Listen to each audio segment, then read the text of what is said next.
So I once walked into a luxury watch store and quickly realized I was way too poor to afford anything in that store. Yet, I walked away as their biggest fan. Now here's what they did that almost never happens anymore.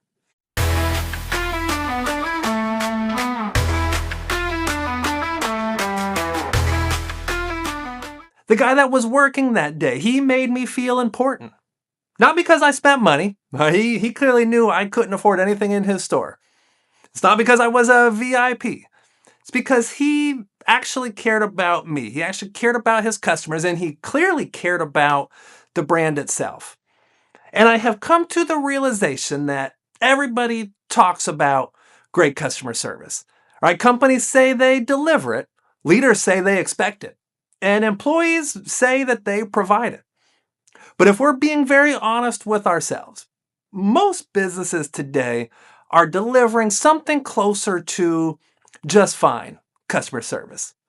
And in customer experience, fine is the F word. Okay, because fine is forgettable. Fine doesn't build loyalty. Fine doesn't create memories. Fine doesn't make people want to come back. Okay, but every once in a while, you will run into an experience that reminds you about what great actually looks like. All right, that's what happened to me that day walking into the Breitling watch store. And honestly, it reminded me of several other experiences that I have had in my life, like at a steakhouse, a parking lot employee, a Disney, now even just everyday interactions that perfectly show what great customer experience actually looks like and how it feels when you receive it. And when you connect all of these together, a very clear pattern starts to emerge. Okay, so I walk into this Breitling watch store. Now, when you walk into a luxury watch store, or any store for that matter, especially when you're unfamiliar with the product and unable to actually afford anything that's in there, it's kind of a weird feeling, right? Because you're thinking, am I even allowed to be in here? Should they let me in? Are they going to just assume that I can't afford anything? Should I pretend maybe I know more about the product than I actually do?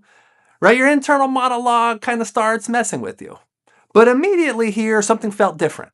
Now, I was greeted not in a robotic retail way, but in a genuine, we're glad you're here kind of way. They weren't hovering over me, they weren't ignoring me, but they were just present. And here's what really stood out to me. That they made me feel important and walked me through their different options, even though I clearly wasn't going to be buying anything that day. And that's very rare today because all too often now, service really becomes conditional. I think we've all been there, right? Where they realize you're not going to be spending money, so they're not going to bother wasting their time with you. Now, they didn't do that here. They treated me like I mattered. And that's the difference between service and experience. And it's why I went back a couple years later and bought one of their watches. Okay, because great customer experience now is about making somebody feel something without feeling like they're being sold. And here's why this really matters. Now, customers remember how they felt. They remember how they were treated, how they were greeted, whether they felt valued, whether someone cared. And that experience, it really started in the first 10 seconds that I walked into the Breitling store. Which brings me to another great experience, and this one involves a fantastic steak. Now, I had a very similar experience at Chatham's here in Orlando. And if you have ever been there, you know exactly what I'm talking about. Because from the moment you walk in, it just feels different. Right? It's hard to describe, but you know it when you experience it. The greeting is warm, the pacing is intentional, the staff is calm, confident, they're engaged, nobody's rushing you. There, when you get a table, that is your table for the night. Now, nobody's robotic, nobody's just going through the motions. And the biggest thing, I think, is that they make you feel like you are the only table in the restaurant, which is impressive because you're definitely not. But they create that illusion. And by the end of the night, you feel like you and your server, that's just become part of your family, just part of your group. And that's what great service does. It creates the feeling of personal attention, even in a busy environment. Okay, because compare that to the average restaurant today. You walk in, the host might barely look up at you, ask how many is in your party in a robotic tone, grab the menus, and then says, follow me as they lead you over to the table. Your server comes up, very robotic. What can I get you to drink? Now, there's no eye contact, no real personality, definitely no connection. It might be efficient, it might be fast, and so it's fine, right? But it's not memorable. Now, Chatham's was memorable. Now, obviously, the meal itself is fantastic, which it has to be for the prices that you're paying there. But they created an experience. All right, this wasn't just a meal. Because from the greeting to the perfectly timed refills and the table visits to the purse stands that they bring out for the ladies to set their purse on so that they don't have to leave it on the table or sling it over the back of their chairs. Everything was perfectly thought out and executed to perfection. And here's the lesson. Great customer experience feels intentional, whereas average service really feels indifferent and inconsistent. And customers can tell the difference, all right? And they can tell it instantly. Because think about your own experiences for a second. And when was the last time that you walked into a place and you could immediately feel the difference? Which brings me to one of my favorite examples. And this is about a parking lot attendant that just happened to me recently. Now, I was up walking around Syracuse University, and I met a parking lot attendant named Cantrell. And this guy was unbelievably friendly. He was energetic, he was helpful, he was truly engaged. But more than anything else, he cared about his job. He cared about what he was doing there. And that's really what stood out to me, because he could have very easily just treated it as transactional.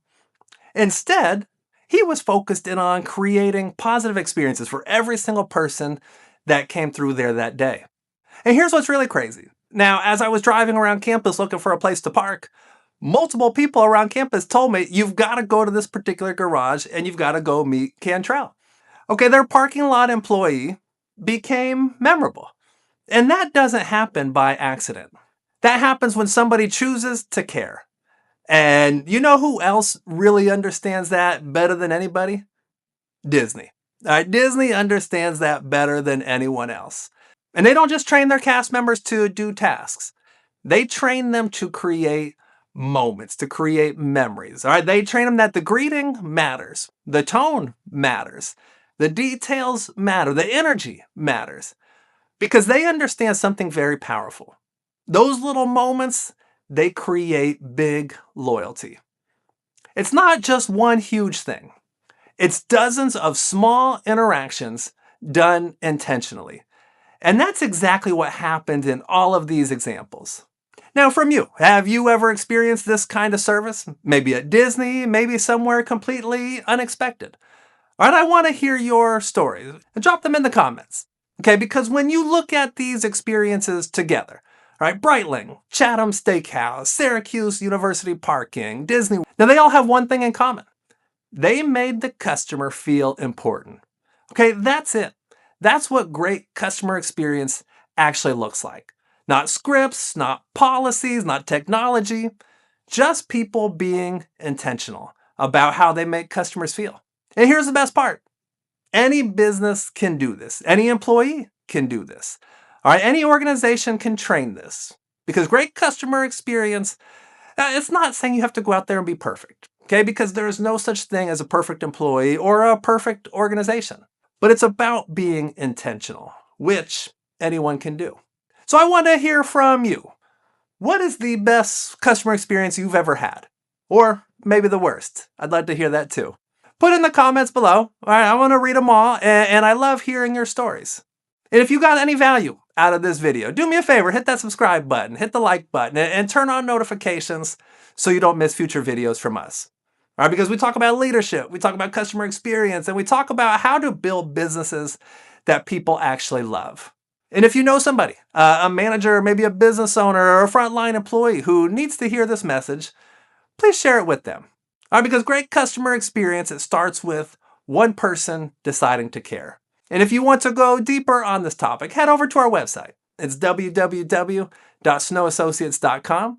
We've got great resources for you. We've got some different training programs, and we have some tools that you can use to really help you transform your business.